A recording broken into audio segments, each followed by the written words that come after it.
Kalau kita perhatikan sandwich generation, berarti kan orang tua udah nggak ready, anak-anaknya nggak ready. Penyebabnya apa? Satu, anak terlalu banyak. Jadi anak dilahirkan untuk mesin uang. Karena orang tuanya melahirkan anak, ya tujuannya supaya anak saya ketika besar bisa menghidupi saya. Jadi beban itu ditanamkan sejak awal. Bisa juga karena sistem kekeluargaan di Indonesia ya.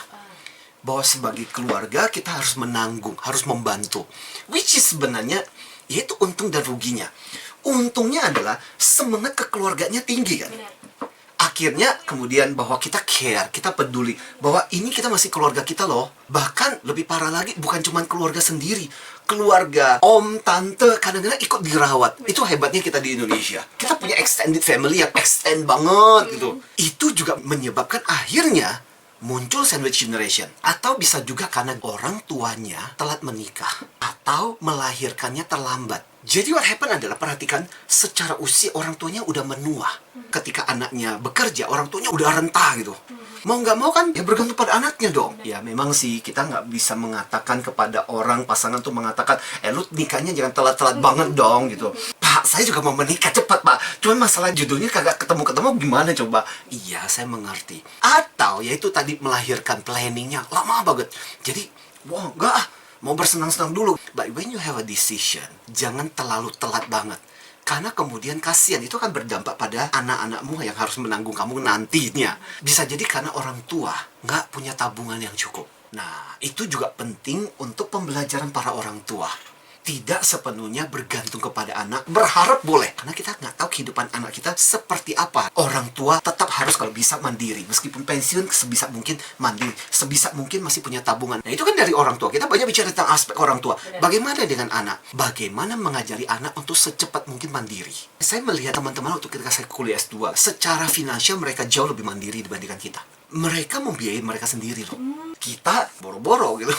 Kadang-kadang meskipun udah bekerja loh, itu masih dikasih uang saku sama orang tuanya. Jadi uang saku orang tuanya jauh lebih besar daripada uang gajinya. Sandwich generation nggak bisa diatasi, right to the point. Butuh perencanaan. Bahkan ketika Anda masih SD, itu harus mulai direncanakan. Dan kita sendiri, supaya tidak menjadi orang tua yang merepotkan anak-anak kita sendiri mulai harus merencanakan. Perencanaan apa? Ya termasuk finansial lah, masa depan kita seperti apalah, karir kita lah, pensiun kita, sumber penghasilan. Nah, dan sebagainya itu harus direncanakan dari sekarang. Yang bisa solve situasi ini siapa? Orang tua yang harus memberitahu, nak, nggak apa-apa. Bapak, ibu baik-baik aja kok. You don't have to feel obliged. Tidak harus merasa berkewajiban untuk merawat bapak ibu kok. Santai aja. Kamu hidupi dulu, tenang aja dan sebagainya. Jadi orang tua dia yang bisa menolong. Karena anak akan merasa, aku berkewajiban. Apanya yang berkewajiban? Nah, kamu sendiri untuk menghidupi dirimu sendiri bermasalah kok. So, for parents, you listen carefully. When anakmu mengirimkan uangmu atau memberikan berikan kesempatan dia untuk berbakti. Jangan say no. Memang kita harus memastikan bahwa kondisinya memungkinkan. Tapi ketika dia mau berbakti, izinkan dia. Itu akan menjadi amal buat dia gitu loh. Ajak orang tua, enggak, pokoknya enggak usah sampai diancam dan sebagainya.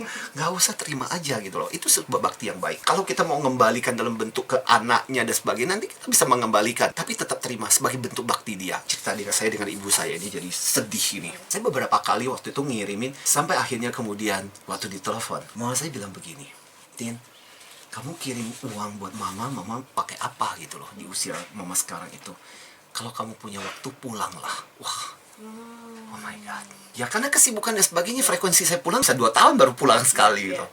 Tapi sejak itu aku berjanji, setiap tahun aku mesti pulang. Saya cuma ingin menyimpulkan, satu, financial savvy itu penting. Jadi pintar-pintar ngatur keuangan juga, menolong, involve others. Jadi kadang-kadang ketika kamu nggak cukup, saudara-saudara harus jujur dan ngomong, gue nggak sanggup bantu dong. Kadang-kadang meskipun kamu stres, give yourself break. Kan problem dengan banyak sandwich generation adalah merawat orang lain sampai dia nggak merawat diri sendiri. Ya, it's okay to take care of yourself. Dan buat orang tua, get prepared. Mulai dari sekarang. Siapkan pada saat ketika kita tua, kita nggak membebani orang-orang banget. Dan yang terakhir, is depend on you. Persepsi kamu, mau jadikan itu sebagai sandwich atau enggak, betul-betul sangat bergantung. Kalau kamu merasa itu beban, itu akan beban. Tapi kalau kamu merasa itu ibadah, kamu tidak akan merasa terlalu terbebani.